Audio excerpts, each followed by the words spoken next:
सभी को मेरा प्यार भरा नमस्कार। मैं प्रशांत सोलंकी स्वागत करता हूं आप सबका आपके अपने परिवार में। तो मेरे भाई आज हम लोग डिस्कस करने जा रहे हैं the Pandits live mock test 01 SSC CGL 2025 को टारगेट करते हुए live mock test, live weekly mock test the Pandits platform पे स्टार्ट हुए हैं। और जैसे कि पिछले विगत वर्षों में भी अच्छा करते रहे हैं पंडित्स प्लेटफॉर्म पे, तो इस बार भी उन्होंने टाइम से ही स्टार्ट कर दिया है, जिससे कि आप अभी से अपनी जो प्रिपरेशन है उसको और बेहतर बना सकें। तो अगर आपने ये टेस्ट अटेम्प्ट नहीं कर रहे हैं तो जाके आप अटेम्प्ट कर सकते हैं। तो फाइनली आप लोगों के लिए सोल्यूशन इसका लेके हम आए हैं और उम्मीद करूंगा कि वीकली सोल्यूशन लेके जैसे जैसे टाइम अगर मिलेगा तो आपके लिए लेके आएंगे। सोल्यूशन को लाने का जो पर्पज है वो ये है कि मॉक टेस्ट से आप सिर्फ उतना ना सीख पाएं जितना मॉक टेस्ट के अंदर आपको दिखाई दे रहा है। आप मॉक टेस्ट से वो चीज़ें भी सीख पाएं जो शायद आपको डायरेक्टली दिखाई ना दें। तो ये सोल्यूशन वीडियो जरूर पूरी देखिएगा शुरू से लेकर लास्ट तक, क्योंकि अल्टीमेटली जब भी आप इस क्लास के अंदर आओगे सो आपको सीखने के लिए बहुत कुछ होगा। इस बात की मैं लिखित रूप से गारंटी दे सकता हूं। सो आइए स्टार्ट करते हैं। मॉक टेस्ट का पहला क्वेश्चन आप सभी लोगों के सामने है और क्वेश्चन है कि फॉलोइंग सेंटेंस जो है उसको पार्ट्स में बांट रखा है। देखो कभी कभार क्या होगा आपके सामने कि पूरे सेंटेंस को यहाँ पे लिखा हुआ देंगे और नीचे फिर पार्ट्स को अलग अलग दे देंगे। कई बार आपके सामने क्या होता है कि सेंटेंस को अलग से नहीं लिखते, सिर्फ ऑप्शंस के अंदर ही उसको तोड़ के दे देते हैं। तो अब की बार ऐसे ही कुछ दे रखा है, तो एक बार देखते हैं कि किस तरीके से हम इसको करेक्ट कर सकते हैं। Neither you nor your friend. अब आपको पता होना चाहिए हमारे कुछ को रिलेटिव कंजंक्शंस होते हैं। एक आपका ईदर और होता है, एक नीदर नॉर होता है। अच्छा ध्यान देंगे, आप ईदर बोलें या आइदर बोलें, नीदर बोलें या नाइदर बोलें, डजंट मैटर, दोनों ही प्रोनाउंसिएशन इसके करेक्ट होते हैं। ठीक है। सो ईदर और, neither nor, not only but also, ये तीन आपके मेजर को रिलेटिव कंजंक्शंस होते हैं। अब इनका ध्यान क्या रखना है आपको, एक तो जब भी इनके साथ में दो सब्जेक्ट जोड़े जाते हैं, पहला पॉइंट इनके साथ में ध्यान रखना है कि जब भी ईदर और, neither nor, not only but also say अगर दो सब्जेक्ट जोड़े जाएं तो जो वर्ब है वो उस वाले सब्जेक्ट के हिसाब से आएगी जो सब्जेक्ट वर्ब के पास में आपको दिख जाए। पहला पॉइंट आपका ये बनता है। काफी एग्जाम में क्वेश्चन आपके आते रहते हैं इस पॉइंट से। दूसरा पॉइंट आपका क्या बनता है कि ये जो कोरिलेटिव होते हैं ये सेम रैंक स्ट्रक्चर को जोड़ते हैं, यानी कि जो चीज नीदर के बाद आएगी वही चीज नॉर के बाद में भी आएगी, जो ईदर के बाद आएगी वही और के बाद आएगी, जो नॉट ओनली के बाद आएगी वही बट ऑल्सो के बाद आएगी। यानी कि अगर इनसे या तो दो सब्जेक्ट जोड़े जाएंगे, अब ये मत याद कर लेना कि दो नाउन दो प्रोनाउन, नहीं, नाउन प्रोनाउन में क्या है, हो सकता है देखो यहाँ पे ये प्रोनाउन है और ये नाउन है, क्योंकि दोनों है सब्जेक्ट, तो या तो दो सब्जेक्ट जोड़े जाएंगे या दो ऑब्जेक्ट जोड़े जाएंगे, या हो सकता है कि दो कॉम्प्लीमेंट जोड़े जाएं, तो कॉम्प्लीमेंट में जनरली एडजेक्टिव से एडजेक्टिव जोड़ते हैं, या दो हो सकता है आपके इन्फिनिटिव स्ट्रक्चर जोड़े जाएं, या दो हो सकता है जीरंड जोड़े जाएं। कभी भी ऐसे नहीं करना होता है कि एक जीरंड जोड़ दिया और एक इन्फिनिटिव जोड़ दिया, वो गलत हो जाएगा। कभी भी ऐसे नहीं हो सकता है कि एक एडजेक्टिव जोड़ दिया एक एडवर्ब जोड़ दिया, वो गलत हो जाएगा। तो आपकी सिमिलर तरीके की चीजें जोड़ी जाएंगी। अगर एक साइड में पूरा प्रेपोजिशनल फ्रेज है तो दूसरी साइड में भी सामान्यतः प्रेपोजिशनल फ्रेज जोड़ा जाएगा, तो आपकी सेम प्रकार की चीजें जोड़ी जाती हैं। तो ये दोनों पॉइंट आपको ध्यान रख लेने हैं। तीसरा एक पॉइंट आप ऐसे भी याद रख सकते हैं कि अगर नॉट ओनली सेंटेंस के स्टार्टिंग में आ जाता है तो बेसिकली और उसके आगे सब्जेक्ट और वर्ब दोनों हो, यानी अकेला सब्जेक्ट नहीं, सब्जेक्ट वर्ब दोनों हो, तो सब्जेक्ट से पहले हेल्पिंग वर्ब आता है, क्योंकि नॉट ओनली एक नेगेटिव शब्द है और जब उससे सेंटेंस की हम शुरुआत करते हैं तो वहां पे हमें इन्वर्जन का प्रयोग करना होता है। तो तीन पॉइंट इसमें आपके आते हैं, तीनों याद रखने आपको, है ना। सो यहाँ पे एक बार आप सेंटेंस को देख लेते हैं। सो नीदर नॉर से जोड़ा है, अगर आपको जस्ट आंसर मार्क करना है तो आप कह सकते हो योर फ्रेंड के हिसाब से आर का नहीं किसका प्रयोग हो जाएगा, इसका, क्योंकि आपको पास वाला देखना योर है। सो नीदर और नॉर से जोड़ा गया तो यू भी सब्जेक्ट है ये भी सब्जेक्ट है, लेकिन वर्ब किसके हिसाब से आ रही है, योर फ्रेंड के हिसाब से, जो कि सिंगुलर है। ठीक है, वो कैसे हैं, गिल्टी है, तो गिल्टी आपका आगे एडजेक्टिव आ गया, is am are was verb के साथ एडजेक्टिव आ जाते हैं जो कि कॉम्प्लीमेंट का काम करते हैं। सी पार्ट में आपका एरर है, बहुत आसान सा क्वेश्चन था ये। नेक्स्ट देखेंगे, अगला आपका क्वेश्चन है the new policy aims to dash the gap between the rich and the poor. Sentence को समझने का प्रयास करेंगे। न्यू पॉलिसी सेंटेंस का सब्जेक्ट है, जिसमें से पॉलिसी नाउन है, न्यू एडजेक्टिव है, द आपका आर्टिकल है। अब क्योंकि पॉलिसी सिंगुलर सब्जेक्ट है, इसके हिसाब से आप देखोगे एम्स आपकी वर्ब आ गई, तो एम आपकी वर्ब है। ध्यान देंगे एम के साथ में 2 + V1 आ जाता है, और या फिर एम के साथ में एट प्लस आपका उसका ऑब्जेक्ट आ जाता है, तो या तो प्रेपोजिशन एट आता है या फिर 2 + V1 आ जाता है। तो हमें इस 2 के साथ में क्या लगाना चाहिए, V1। बाई चांस यहाँ पे सारे ही वर्ब की फर्स्ट फॉर्म है, ब्रिज भी आपकी वर्ब होती है, ब्रिज नाउन और वर्ब दोनों होती है। जब ब्रिज आपका नाउन होता है तो इसका मतलब होता है एक बांध, एक पुल जो होता है बेसिकली, जब ब्रिज आपकी वर्ब होती है इसका मतलब होता है किसी गैप को फिल करना। ऐसी एफिलिएट का मतलब होता है किसी से जुड़ना, एसोसिएशन करना। वाइडन का मतलब होता है किसी चीज को चौड़ा करना। ध्यान रखना सामान्यतः हम नाउन और एडजेक्टिव में en लगा के उसको वर्ब बना देते हैं। जैसे वाइड आपका एडजेक्टिव और नाउन होता है, तो इसको वाइडन करने का मतलब हो गया किसी चीज को चौड़ा करना। वाइड यानी कि चौड़ा, वाइडन यानी कि चौड़ा करना। जैसे हाइट यानी कि ऊंचाई, हाइटन यानी कि किसी चीज को ऊंचा करना। लेंथ यानी कि लंबाई, लेंथन यानी कि किसी चीज को लंबा करना। सो वैसे ही वाइडन यानी कि किसी चीज को वाइड करना, चौड़ा करना। ठीक है, सो वाइड हो गया। इसके अलावा एक्सक्रेट हो गया। एक्सक्रेट का मतलब क्या होता है मेरे भाई? एक्सक्रेट का मतलब होता है किसी से लोथ करना, हेट करना, घृणा करना, किसी को क्रिटिसाइज करना। अब आप खुद से बताइए कि जो पॉलिसी है वो क्या करने पे एम करेगी? द गैप, और गैप को भरने के लिए क्या वर्ड था? तो आप कहोगे सर ब्रिज था। सो ब्रिज द गैप वैसे भी आपका कॉलोकेशन बन जाता है, बहुत कॉमन सा। सो ब्रिज द गैप। और भाई द गैप, गैप किसके बीच है? तो बिटवीन एक प्रेपोजिशन है, बिटवीन का पेयर सामान्यतः एंड बनता है, तो यहाँ पे एंड आ गया। अब आप कहोगे रिच एडजेक्टिव है, लेकिन जब हम एडजेक्टिव के साथ आर्टिकल द का यूज कर लेते हैं तो ये कॉमन नाउन के तरीके से काम करता है। तो द रिच यानी कि सभी रिच लोग। सो द रिच का मतलब हो जाता है रिच पीपल, और ऐसे ही एंड द पुअर यानी कि पुअर पीपल। सो या तो लिखेंगे रिच पीपल या लिखेंगे द रिच। ठीक है, तो ये जनरल सेंस में आ जाते हैं, जनरल सेंस में है ना, तो ध्यान रखेंगे। तो द रिच अपने आप में नाउन बन गया, द पुअर अपने आप में नाउन बन गया, और ये दोनों ही प्रेपोजिशन बिटवीन का ऑब्जेक्ट है। Now let's move to the next question. Mister Singh has been head of this institute since 5 years। अब जैसे ही सेंटेंस को आप यहां से देखते हैं, अगर आपको जस्ट आंसर मार्क करना है तो आंसर कैसे मार्क कर सकते हैं? 5 years अपने आप में पीरियड है, तो सिंस नहीं फॉर आएगा, एक ये ऑप्शन एलिमिनेट, एक ये ऑप्शन एलिमिनेट। दूसरा भाई क्योंकि सिंस फॉर के साथ में परफेक्ट टेंस आता है तो इज नहीं है जाएगा, इसीलिए आंसर आपका ये हो गया। सो जस्ट आंसर मार्क करना है तो बहुत आसानी से हो जाएगा। लेकिन now let's understand the sentence, है ना, एक बार पूरे सेंटेंस को समझ लेते हैं, जिससे कुछ कुछ चीजें आपकी रिवाइज होती रहेंगी। सो मिस्टर सिंह सेंटेंस का सब्जेक्ट है, हैज आपकी हेल्पिंग वर्ब है, बीन भी आपकी, मतलब बीन आपकी मेन वर्ब है, हैज के बाद में वर्ब की थर्ड फॉर्म। आप में से कुछ बच्चों को लगेगा बीन हेल्पिंग वर्ब है। बेटा बीन हेल्पिंग वर्ब तब होती जब इसके आगे वर्ब की आईएनजी फॉर्म आ जाती। अब आगे जो हैड है वो तो आप आसानी से कह सकते हो कि सर ये तो नाउन है। अगर नाउन आ गए तो ये तो मेन वर्ब है नहीं, तो मेन वर्ब इन दोनों में से कौन सी बनेगी? जो बाद में आती है वो मेन वर्ब है, तो हैज हेल्पिंग वर्ब है। इसके बाद में बी की थर्ड फॉर्म बीन है, जो कि मेन वर्ब का काम कर रही है। ठीक है, वो क्या रहा है? हेड ऑफ दिस इंस्टीट्यूट, वो इस इंस्टीट्यूट का हेड रहा है। ही हैज बीन, वैसे कायदे से यहाँ पे द हेड आना चाहिए। So mister Singh has been the head of this institute, लेकिन द आपका किसी भी ऑप्शन में आपको दिखाई नहीं दे रहा है। सो जस्ट इग्नोर इट, आपको इग्नोर करना पड़ेगा, हमारे पास में कोई और ऑप्शन नहीं है। सो किसका हेड है? तो रिलेशन को बताने के लिए ऑफ प्रेपोजिशन आ गया। अब तक सेंटेंस एकदम सही है ना। सो ऑफ प्रेपोजिशन का ऑब्जेक्ट क्या है? This institute. इस इंस्टीट्यूट के हेड रहे हैं मिस्टर सिंह।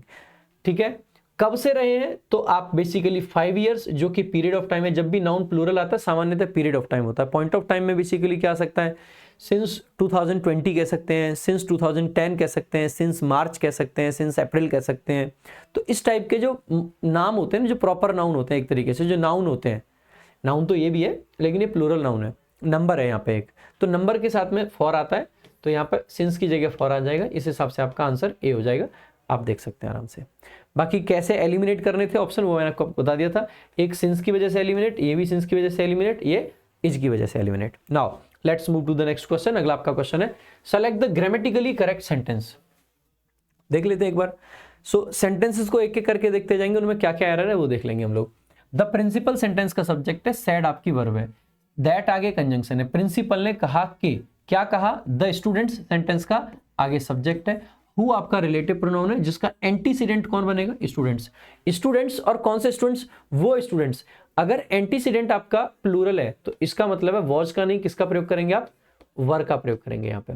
ठीक है, तो आप यहां से आसानी से, अगर देखो सबसे पहले मैं बता दूं, तो आंसर अगर मार्क करना है आपको, यहाँ पे वॉज था, पहला एलिमिनेट हो जाएगा। यहाँ पे वर है, यहाँ पे वॉज है, ये भी एलिमिनेट हो जाएगा।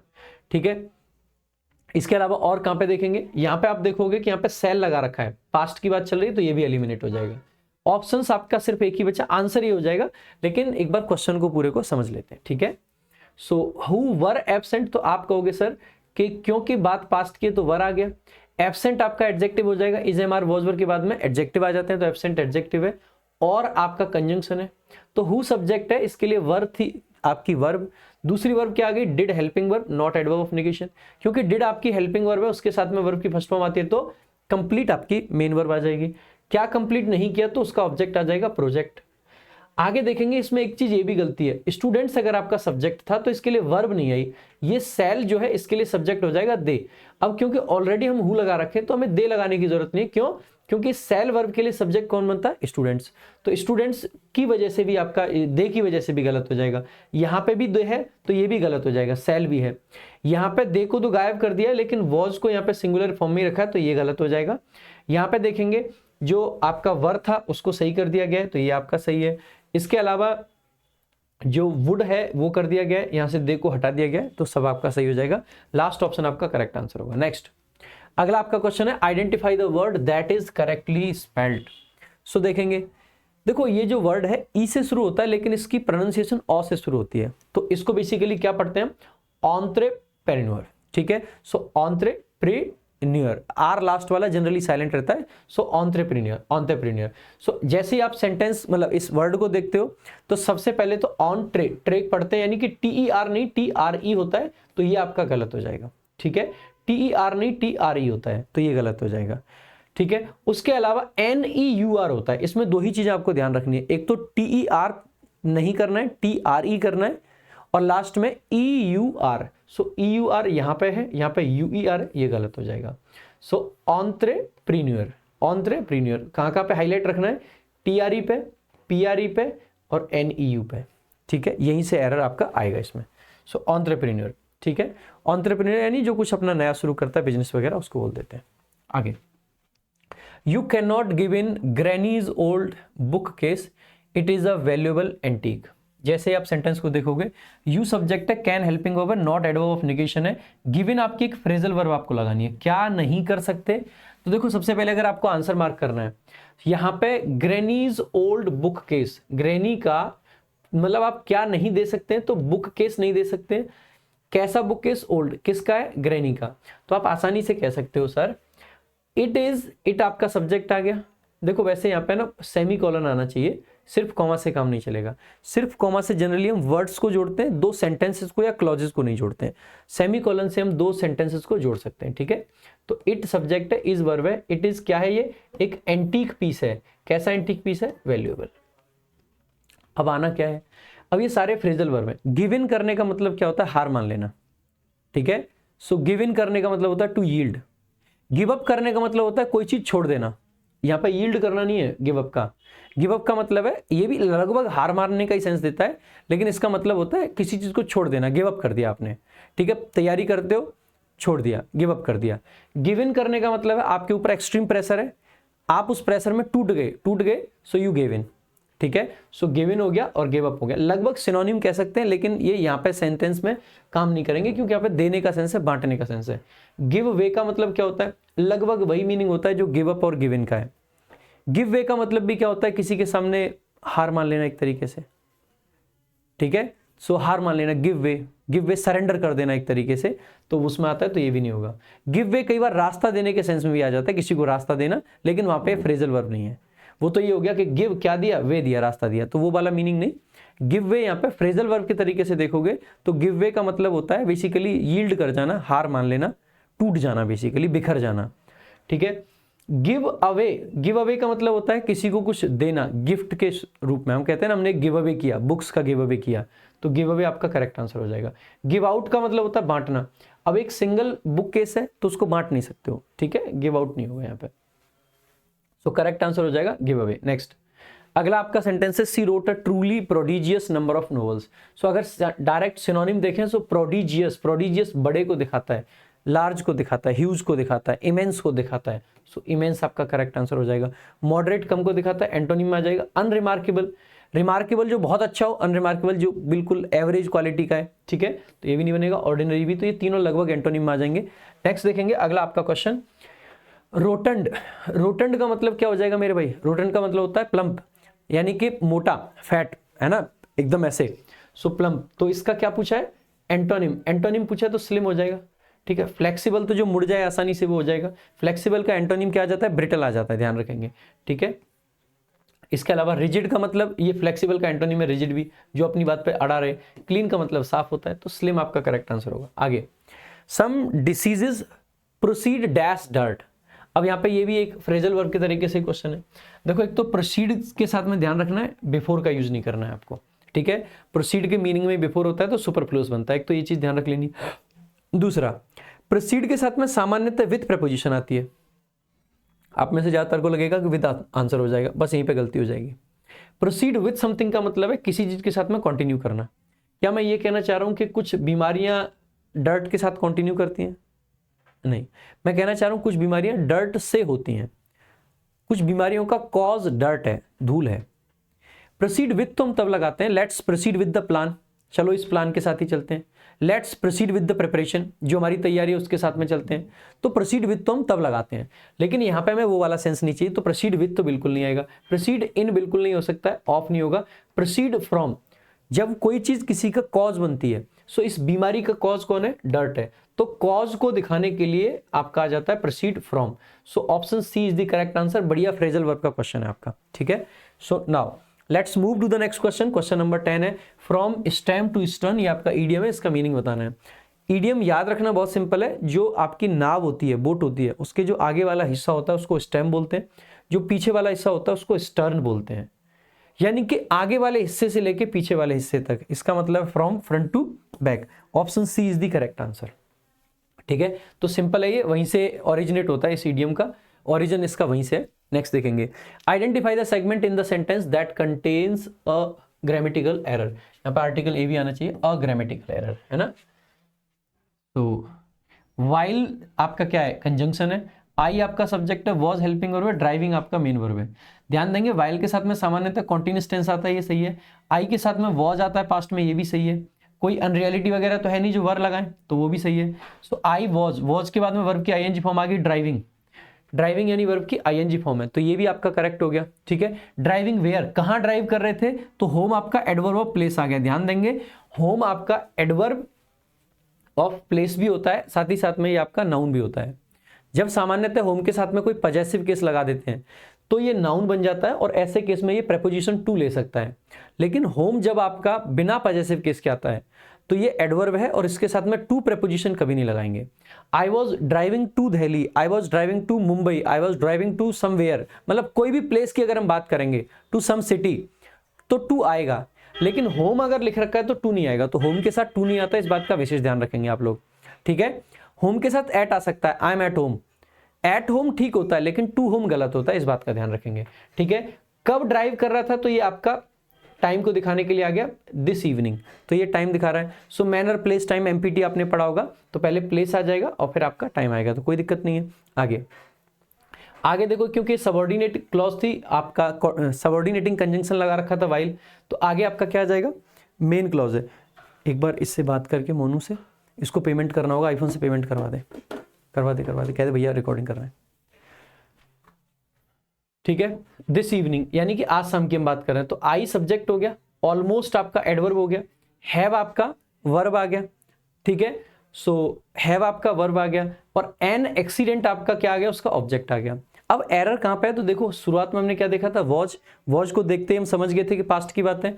तो अगर हम ड्राइविंग पास्ट में कर रहे थे तो एक्सीडेंट भी कब होगा? पास्ट में। पास्ट की बात है तो हैव का नहीं, किसका प्रयोग करेंगे? हैड का। हैड यहाँ पे मेन वर्ब है, ध्यान रख लेना, क्योंकि इसके बाद में नाउन आया है।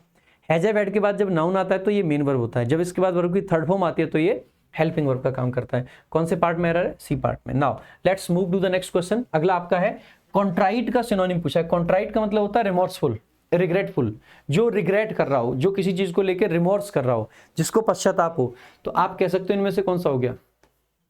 रिग्रेटफुल हो गया, ठीक है। तो ये आपका करेक्ट आंसर हो जाएगा। आगे देखेंगे अगला आपका, some of the country's customers are baffling to outsiders. देखो, बैफल करना यानी किसी को पजल करना, परप्लेक्स करना, किसी को कंफ्यूज कर देना, ठीक है। किसी को इंटेंगल करना बेसिकली भी कह देते हैं, कंफ्यूज करना, बैफल करना, पजल करना, ठीक है। सो बैफलिंग है, बिविल्डर करना भी, बिविल्डर भी इसका सिनोनिम हो जाएगा। पूछा क्या है? एंटोनिम। सो बिविल्डर तो सिनोनिम हो जाएगा। एम्बिगुअस एडजेक्टिव फॉर्म में इसका सिनोनिम हो जाएगा। इनक्यूसिटिव का मतलब है जो बहुत क्वेश्चन पूछे, तो ये भी एक तरीके से कंफ्यूजन को ही दिखाता है। कॉम्प्रिहेंसिबल का मतलब है जो समझने में आसान हो, तो ये आपका एंटोनिम हो जाएगा। बाकी तीनों सिनोनिम की कैटेगरी में आएंगे। ठीक है, आगे अगला है आपका the dash group of scientist used dash to explore the coral reef and study the marine life. जैसे आप देख लेते हैं the dash group, so group के लिए आपको एडजेक्टिव चाहिए। तो देखो एक तो आपके दो वर्ड दे रखे हैं यहाँ पे, एक तो डाइवर्स है, डाइवर्स का मतलब है जो बहुत ज्यादा फैला हो, इसका नाउन फॉर्म होता है डाइवर्सिटी। ठीक है, हम वैरायटी की जो बात करते हैं, जो वेरियस चीजों को दिखाता है, बहुत सारी चीजों को दिखाता है, वहां पे डाइवर्स हम कह देंगे। और एक है आपका डाइवर, DIVERS। ये क्या है, आपकी एक वर्ब होती है ना डाइव, डाइव लगा देना, जैसे पानी के अंदर कोई कूद गया डाइव लगा दी, घास पे घिसते हुए चला गया डाइव लगा दी, तो डाइव से ही आपका बनता है डाइवर, डाइव करने वाला व्यक्ति। जैसे टीच आपकी वर्ब है, टीच से बन जाता है क्या, टीचर। एक्ट से बन जाता है क्या, एक्टर। तो वैसे ही डाइव से क्या बन जाता है, डाइवर। ड्राइव से क्या बन जाता है, जो गाड़ी चलाता है, ड्राइव करना, सो ड्राइव से बन जाता है ड्राइवर। तो वैसे ही डाइव आपकी वर्ब है, उससे बन गया डाइवर, डाइव करने वाले, उसके अंदर जाने वाले। ठीक है, सो डाइवर्स हो गया। आगे देखेंगे तो यहां पे सबसे पहले देखेंगे तो हमें एडजेक्टिव चाहिए, तो कौन सा आ जाएगा, डाइवर्स आ जाएगा। यहां पे या तो ये हो सकता है या ये, तो डाइवर नहीं आएगा, डाइवर नहीं आएगा, है ना। इसके बाद में तो डाइवर्स में से या तो ए आएगा या बी आएगा। ऑफ किसका ग्रुप था, तो ऑफ प्रेपोजिशन हो गया, रिलेशन को बता रहा है, ग्रुप के बारे में जानकारी दे रहा है, साइंटिस्ट्स का था।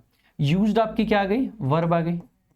यूज्ड हुम, यूज्ड के साथ में या तो हुम बताओ, किसको यूज किया, ठीक है, किसको यूज किया, या फिर क्या यूज किया, यूज्ड व्हाट या हुम, यानी ऑब्जेक्ट चाहिए। अगर ऑब्जेक्ट चाहिए सर तो नाउन चाहिए, नाउन चाहिए तो ये वाले में तो एडजेक्टिव है, डाइवर्स, आपको डाइवर चाहिए, डाइवर प्लूरल नाउन है आपका यहाँ पे। ठीक है, तो ये आपका हो जाएगा। आगे नेक्स्ट है आपका making one feel very sad. ठीक है, कोई भी चीज ऐसी जो आपको सैड महसूस कराए। देखो एक होता है हार्ट वार्मिंग, हार्ट वार्मिंग का मतलब है जो चीज आपको हैप्पी फील कराए, अच्छा फील कराए। एक होता है हार्ट रेंचिंग, हार्ट रेंचिंग का मतलब है जो एकदम दिल तोड़ दे, दिल को चकनाचूर कर दे।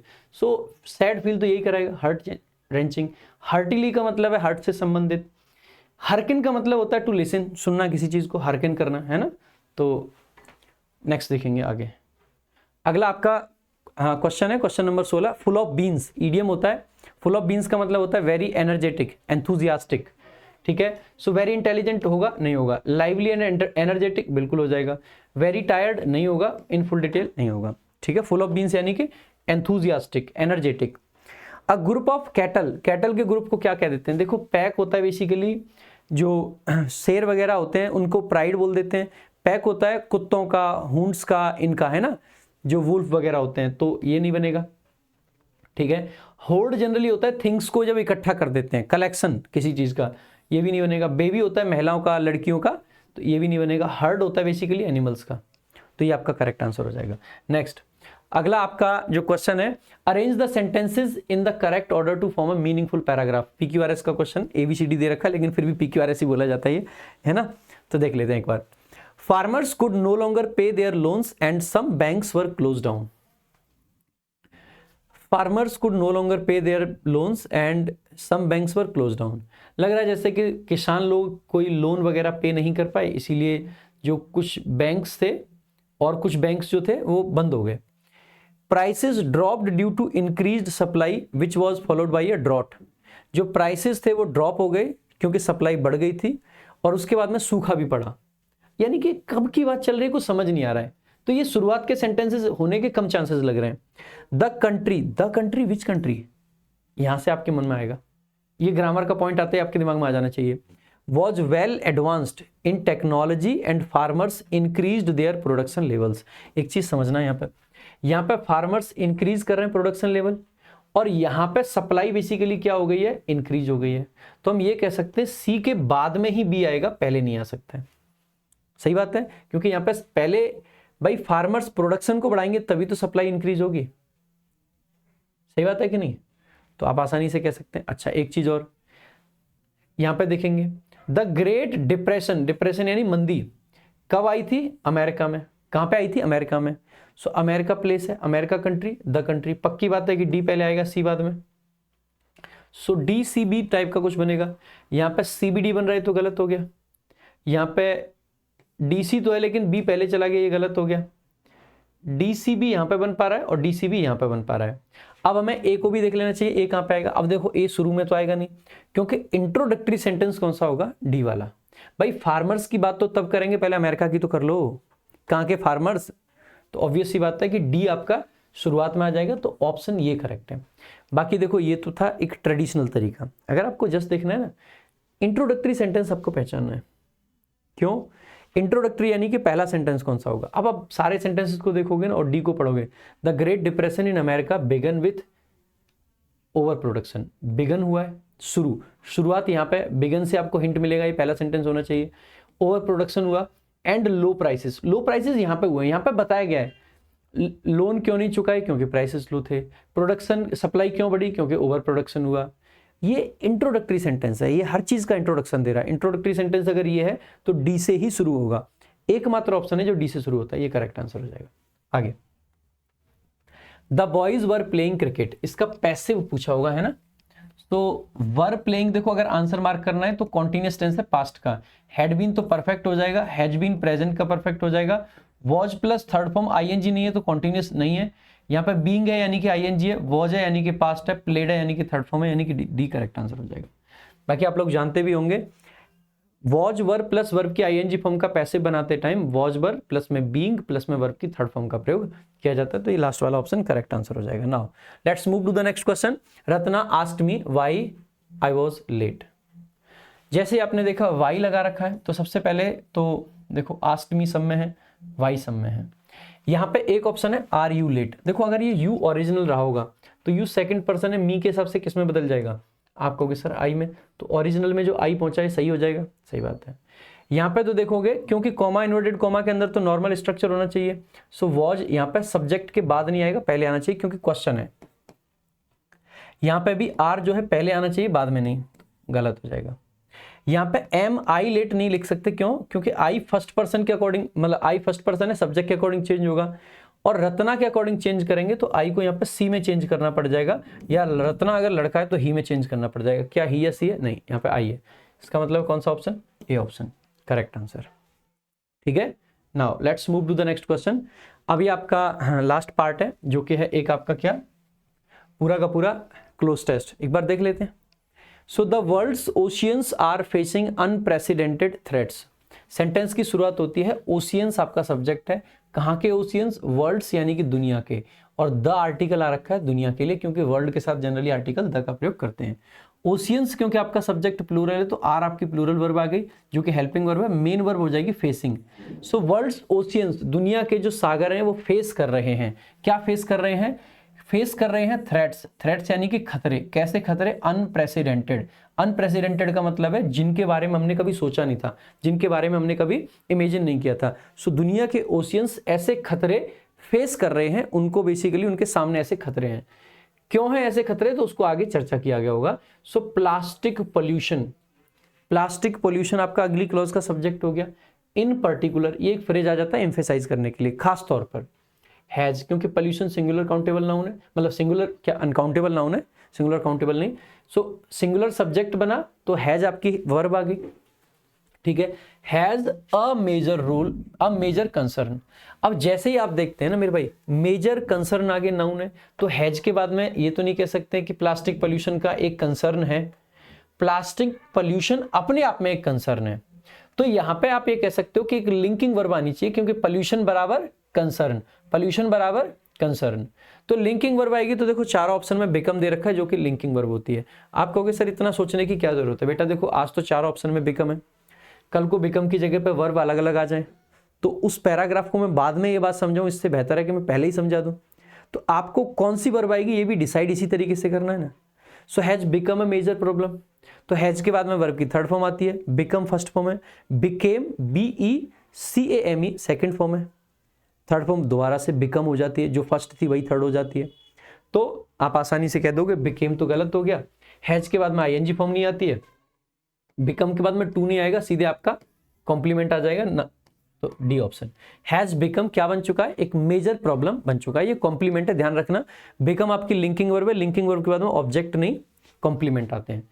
वन ऑफ द मेन, तो वन ऑफ के बाद में आपने बचपन से ही पढ़ा होगा, या मेरे से कम पढ़ाई होगा अगर मेरे से आप पढ़े हो थोड़े बहुत, कि वन ऑफ के बाद में आने वाला नाउन प्लूरल होता है, वर्ब सिंगुलर होती है, आर्टिकल सामान्यतः द आता है, और अगर एडजेक्टिव आएगा तो या तो सुपरलेटिव डिग्री या फिर ऐसे एडजेक्टिव्स आएंगे जो अपने आप में सुपरलेटिव टाइप के होते हैं। जैसे मेन अपने आप में सुपरलेटिव टाइप का है, इसको मेनेस्ट तो नहीं करेंगे क्योंकि ये नॉन ग्रेडेबल एडजेक्टिव है, ठीक है। सो वन आ गया, वन के बाद में ऑफ आया, आर्टिकल द है, मेन एडजेक्टिव है, ठीक है। तो आगे नाउन कैसा आना चाहिए, आप कहोगे प्लूरल, प्लूरल आना चाहिए, तो सोर्स नहीं आ सकता है, फैक्ट नहीं आ सकता है। So one of the main dashes of plastic pollution, भाई पोल्यूशन के फैक्ट की बात कर रहे हो या सोर्सेज की, आप कहोगे is single use plastics, single use plastics उसका सोर्स है, फैक्ट नहीं है। अगर सोर्स की बात कर रहे हैं तो सोर्सेज लिख देंगे, ये करेक्ट आंसर हो जाएगा। सो वन ऑफ के बाद में द मेन सोर्सेज आपका हो गया, ऑफ प्रेपोजिशन है जिसका ऑब्जेक्ट हो जाएगा प्लास्टिक पोल्यूशन, वर्ब सिंगुलर आ गई आपकी वन के हिसाब से क्योंकि वन आपका सब्जेक्ट है, इज वो क्या है, सिंगल यूज प्लास्टिक्स जो है वो एक सोर्स है। आगे फिर फुल स्टॉप लगाया, आइटम्स आपका सब्जेक्ट है, लाइक प्रेपोजिशन, आइटम्स जैसे कि plastic bags, straws and water bottles, ये सब आपके लाइक प्रेपोजिशन के ऑब्जेक्ट हैं, ठीक है। तो सब्जेक्ट क्या है, आइटम्स, इसके हिसाब से वर्ब आपकी कौन सी आ गई, plural are. So items are dash for a few minutes, ऐसे आइटम्स जिनको यूज किया जाता है कुछ मिनट के लिए। So items dash, so items जैसे कि plastic bags, straws and water bottles, जिन आर यूज्ड, तो आर देखो अब एक बात बताओ, ये आइटम्स किसी को यूज कर रहे हैं या इनको यूज किया जाता है, आप कहोगे किया जाता है यानी कि पैसिव सेंस है।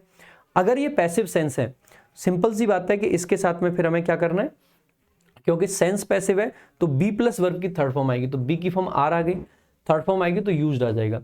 यूजिंग तो कॉन्टिन्यूअस टेंस बनाता है, एक्टिव सेंस बनता है, यूज कभी भी आ नहीं सकता क्योंकि V1 है, और यूजेस V1 में एस या ES है, ये भी नहीं आएगा इज MR के बाद में।